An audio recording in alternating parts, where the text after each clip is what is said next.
చాలా ఆనందంగా ఉంది నాకు. ముఖ్యంగా మచిలీపట్నం పార్లమెంట్ అధ్యక్షురాలు స్వర్ణలత గారు, అదేవిధంగా కమిటీలందరూ, జిల్లా కమిటీ చాలా బాగా ఆర్గనైజ్ చేశారు. ప్రత్యేకంగా గుడివాడ మహిళా టీం, అంటే మేమందరం ఇప్పుడు రావి టీం అని మాట్లాడుతూ ఉంటాం. ఇది వాళ్ళు కొత్తగా వచ్చిన రిజల్ట్ కాదు. గత 5 సంవత్సరాల నుంచి ఏ నియోజకవర్గం వెళ్ళినా సరే, ప్రతి ఒక్క నియోజకవర్గంలో మచిలీపట్నం పార్లమెంట్లో ఏ మీటింగ్ పెట్టినా మహిళలు అందరూ కూర్చి నన్ను కలిసి ఈ దుర్మార్గాన్ని ఓడగట్టండి అని చెప్పడం తప్ప రెండోది లేదు. ఎందుకంటే ఇటువంటి మూర్ఖుడు ఆడు మాట్లాడే భాష మహిళలు ఏ విధంగా అగౌరవపరుస్తున్నారో మనందరం టీవీలో చూసాం. ఆడికి వరుసలు లేకుండా మాట్లాడుతున్నాడు. ఇంత దుర్మార్గుడు ఏం చేయాలి? పదే పదే అందరూ కూడా ఏ నియోజకవర్గం వెళ్ళినా సరే, సార్ ఆయన ఓడగొట్టండి, మళ్ళీ అసెంబ్లీకి పంపొద్దని చాలాసార్లు చాలా విషయాలు మాకు చెప్పారు. మీ అందరి రుణం ఎట్టా తీర్చుకోవాలో నాకు తెలియదు. బహుశా నాకు అవకాశం వస్తే మా అక్కలకి, చెల్లెలకి అందరికీ మీ రుణం తీర్చుకుంటానని చెప్పి నేను సాయశక్తితో కృషి చేస్తానని చెప్పి నేను తెలియజేస్తున్నాను. ఎందుకంటే గత 5 సంవత్సరాలు ఏ విధంగా పాలన సాగిందో మనందరం చూసాం.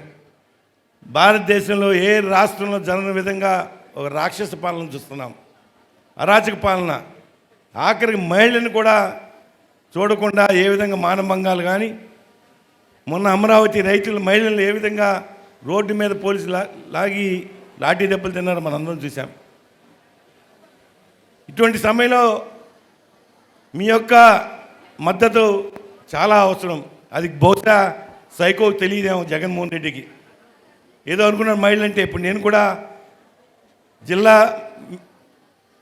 పార్లమెంట్ ఇది మీటింగ్ పెడతానంటే నాకు కొంచెం వస్తారా అని చెప్పి పదే పదే స్వర్ణలత గారు కానీ, గుడివాడ టీం కానీ అందరిని అడిగా, ఏమ్మా ఏం చేస్తున్నారని. ఇంత బలంగా ఉంటుందని చెప్పి నేను ఊహించలా. మరొక్కసారి ప్రతి ఒక్క మహిళకి, నా సోదరి మహిళలందరికీ కూడా నమస్కారాలు తెలియజేస్తున్నా. అలాగే ఈ రోజున గుడివాడలో ఒకడు ఉన్నాడు, 20 సంవత్సరాలు శాసనసభ్యుడిగా ఎన్నుకున్నారు. ఏదో అమ్మాయికి ప్రజలు సొల్లు కబుర్లు చెప్పుకుంటా మబ్బి పెట్టి 20 సంవత్సరాల నుంచి శాసనసభ్యుడిగా గెలిచి ఆ పదవిని కవచంగా వాడుకుని అనేక అరాచకాలు చేయడం జరిగింది.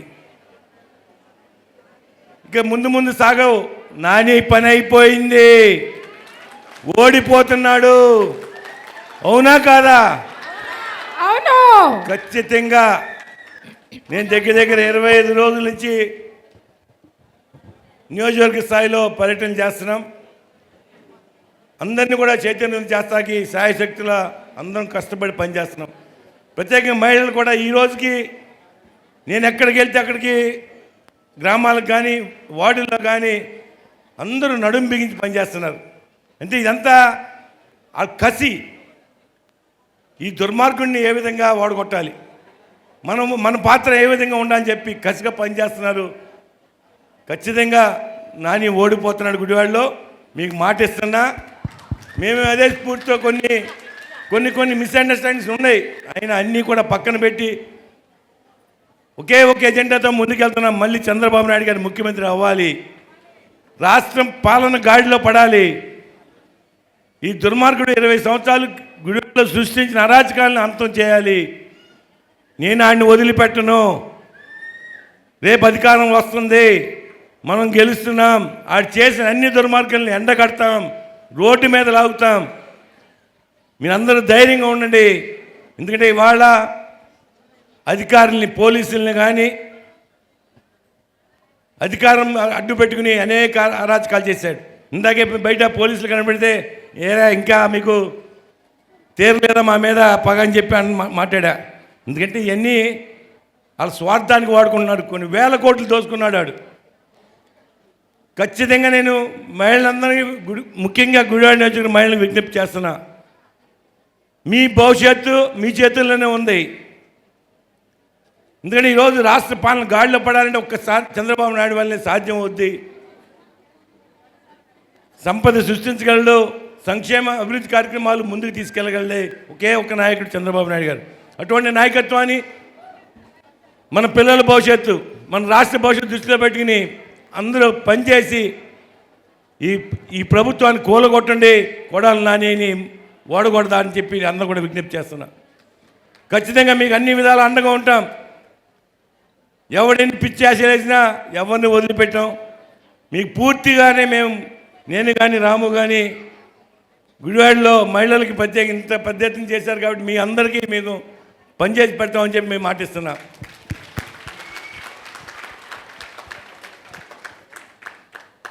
అలాగే ఒక్క గుడివాడే కాదు, మన పార్లమెంట్లో ఉన్న 7 నియోజకవర్గాలు మహిళలందరూ నడిపించి అందరూ 7కి 7 గెలవాలని చెప్పి నేను మనస్ఫూర్తిగా కోరుకుంటున్నా.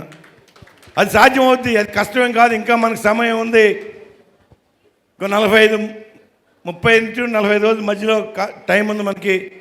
అది అంత కష్టమే కాదు. మీరు తలుచుకుంటే వాళ్ళు చూసాను, మీ సత్తా ఏంటో వాళ్ళు చూసాను. నేను ఖచ్చితంగా మీరు సాధిస్తారని చెప్పి నేను ఆశిస్తున్నా. మా సైడ్ నుంచి నేను కానీ రాము కానీ ఎట్టి పరిస్థితుల్లో కొడాలి నానిని ఓడిస్తాం. గుడివాడలో మంచి పాలన అందిస్తాం. గుడివాడలో పేదల కుటుంబాలు సంతోషంగా ఉండాలి, ఆనందంగా ఉండేదిగా మేము సాయశక్తిగా ప్రయత్నం చేస్తామని చెప్పి తెలియజేస్తూ మరొకసారి జిల్లా కమిటీ కానీ గుడివాడ మహిళలు ముఖ్యంగా అందరూ కూడా కలిసికట్టుగా పనిచేశారు కాబట్టి ఇంత విజయంతో అయింది. ఖచ్చితంగా రాబోయే రోజుల్లో మీ రుణం తీసుకుంటా అని చెప్పి మాటిస్తూ తెలుస్తున్నా. Thank you very much. ఇవాళ మనమందరము కూడా ఇక్కడికి ఇంత పెద్ద ఎత్తున మహిళలందరూ మహిళాగళంగా ఎందుకు వచ్చాము అనేది ప్రతి ఒక్క మహిళకి ఈరోజు తెలుసు, క్షుణ్ణంగా తెలుసు. నిన్ననే ఒక వార్త, సచివాలయ భవనాలు కూడా 370 కోట్లకి తాకట్లో వెళ్ళిపోయినాయి అని. అది ఎంతటి రాష్ట్రానికి సిగ్గుచేటు అనే విషయాన్ని ప్రతి ఒక్కళ్ళు కూడా గమనించాలి. నేను సిద్ధం. దేనికి సిద్ధం? రాష్ట్ర భవిష్యత్తును తాకట్టు పెట్టడానికా, అమ్మేయడానికా సిద్ధం. ఒక్కసారి రేపు మన 7 నియోజకవర్గాల్లో ఉన్న మన ఇన్ఛార్జీలందరినీ కూడా అత్యధికమైన మెజార్టీతో గెలిపించడానికి మన మహిళామ తల్లులందరూ కూడా ఈ 40 రోజులు గ్రామాల వారీగా వెళ్ళినప్పుడు మన మహిళలందరికీ కూడా తెలిసిన విషయాలు కాకుండా తెలియని విషయాల్ని, కొత్త విషయాల్ని ప్రతి ఒక్క మహిళలు కూడా బాధ్యతగా తీసుకొని గ్రామాల్లో చెప్పాల్సిన ఏంటి అంటే, ఇవాళ సచివాలయ భవనాలే తాకట్టు. నా అక్క చెల్లెళ్ళందరూ కూడా, రాష్ట్రంలో ఉన్న అందరూ నా అక్క చెల్లెళ్ళు నీకు నేను అండగా ఉన్నాను అంటున్నాడు కదా. ఇవాళ సొంత చెల్లెళ్ళిద్దరూ కూడా బయటకు వచ్చి మరి జగన్ గురించి ఏం చెప్తున్నారండి? దయచేసి జగన్మోహన్ రెడ్డికి ఓటు వేయొద్దు, ఓటు వేసి గెలిపిస్తే ఈ ఆంధ్ర రాష్ట్ర భవిష్యత్తులో మనుగడ అనేదే ఉండదు, కోల్పోతారు. ఇప్పుడన్నా ఇలా బ్రతుకుతున్నారు, మళ్ళీ అతన్ని తీసుకొస్తే మూర్ఖత్వంతో ఈ ఆంధ్ర రాష్ట్ర మనుగడ కోల్పోతారని ఒక చెల్లి చెప్తోంది. ఇంకొక ఆవిడ ఇవాళ మరి షర్మిలమ్మ ఏం చెప్తోంది? నీ 2 చెల్లెళ్ళు ఇవాళ నువ్వు ఎంత రాక్షసత్వాన్ని కలిగి ఉన్నావో, ఎంత రాక్షసుడివో, ఈ రాష్ట్రాన్ని ఎంత అధోగతి పాలు చేసావనేది ఇవాళ మీ 2 చెల్లెలు, మీ అమ్మ ఇవాళ వాళ్ళు ఎక్కడున్నారయ్యా? నీ పక్కన ఉన్నారా? నీ పక్కన నీ వాళ్ళే లేరు. నీ వాళ్ళనే ఇవాళ నడి రోడ్డు మీద తీసుకొచ్చి ఇవాళ అయ్యో అలో రామలక్ష్మణాన్ని ఏడిపిస్తున్నావంటే ఇవాళ ఆంధ్ర రాష్ట్రంలో ఉన్న మహిళా తల్లులందరికీ నువ్వు ఏ రకంగా న్యాయం చేస్తావు? ఆ మోసాన్ని ప్రతి ఒక్కరూ కూడా, ప్రతి ఒక్క మహిళ కూడా గ్రామాల వారీగా మీరు చెప్పాలి. ఇవాళ మన బాబు గారి పాలన వస్తే మన ఆంధ్ర రాష్ట్ర ప్రదేశ్ పరిస్థితి ఎలా ఉంటుంది? ఈ జగనాసురుడి యొక్క పాలనలో ప్రతి ఒక్కరూ ఏం కోల్పోయామనేది అందరం కూడా ఇవాళ ఆంధ్ర రాష్ట్ర ప్రజలందరం కూడా ఇవాళ మన బాబు గారిని తీసుకొచ్చుకోవాలని పరిస్థితి ఏర్పడింది. తర్వాత మన చంద్రబాబు నాయుడు గారు మహిళలకు ఒక అనుబంధ కమిటీలు వేసి ప్రతి ఒక్క మహిళకు ఆస్తి హక్కుని రామారావు గారు కల్పిస్తే ఇవాళ చంద్రబాబు నాయుడు గారు మహిళలకి ఒక కమిటీలు వేసి ప్రతి ఒక్కరూ కూడా ఇవాళ మహిళలకు కూడా రాజకీయ చైతన్యం తీసుకొచ్చారు. అలాగే మన జిల్లా అధ్యక్షులు కొనకళ్ళ నారాయణరావు గారు మరి అంగన్వాడీ కమిటీ పరంగా తీసుకుంటే కూడా వేయలేము అనుకున్న పరిస్థితిలో ప్రోత్సహించి ధైర్యాన్ని చెప్పి 2 నెలల్లో కూడా మహిళల కమిటీ వేసి అంత స్ఫూర్తినిచ్చిన మా జిల్లా మరి అధ్యక్షులు నాయకులు కొనకళ్ళ నారాయణరావు గారు, నాకు దయచేసి ఈ ప్రోగ్రాన్ని కండక్ట్ చేసిన ప్రతి ఒక్కరికి కూడా నా హృదయపూర్వక నమస్కారాలండి. ఈ అవకాశాన్ని ఇచ్చినందుకు స్వదనాథ్ గారికి కూడా నా హృదయపూర్వక నమస్కారాలు.